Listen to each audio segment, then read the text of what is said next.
जनपद हरदोई का एक ई-रिक्शा चालक, जिसका महीने का टर्नओवर निकला 5,67,00,000 रुपए, लेकिन वो अपने ई-रिक्शा में बैटरी लगवाने के लिए कर रहा है लोन का जुगाड़।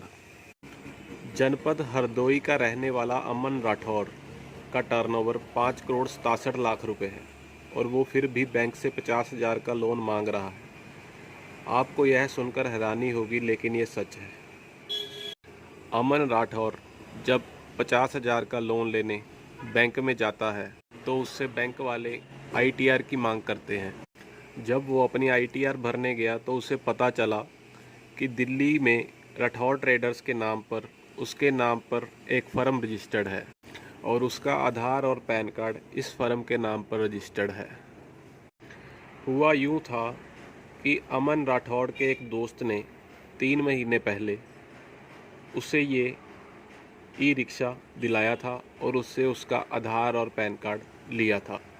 और 3 महीने बाद जब अमन को लोन लेने की आवश्यकता पड़ी तो उसने अपने दोस्त से आधार और पैन वापस मांगा और तब उसने चेक किया कि उसके नाम पर 5,67,00,000 रुपए की टर्नओवर हुई है।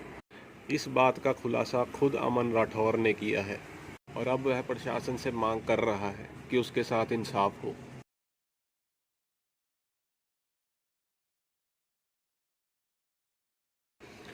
जनपद हरदोई का एक ई-रिक्शा चालक, जिसका महीने का टर्नओवर निकला 5,67,00,000 रुपए, लेकिन वो अपने ई-रिक्शा में बैटरी लगवाने के लिए कर रहा है लोन का जुगाड़।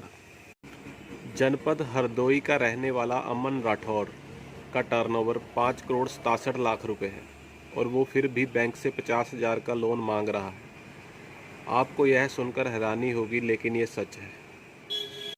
अमन राठौर जब 50,000 का लोन लेने बैंक में जाता है तो उससे बैंक वाले आईटीआर की मांग करते हैं। जब वो अपनी आईटीआर भरने गया तो उसे पता चला कि दिल्ली में राठौर ट्रेडर्स के नाम पर उसके नाम पर एक फ़र्म रजिस्टर्ड है और उसका आधार और पैन कार्ड इस फ़र्म के नाम पर रजिस्टर्ड है।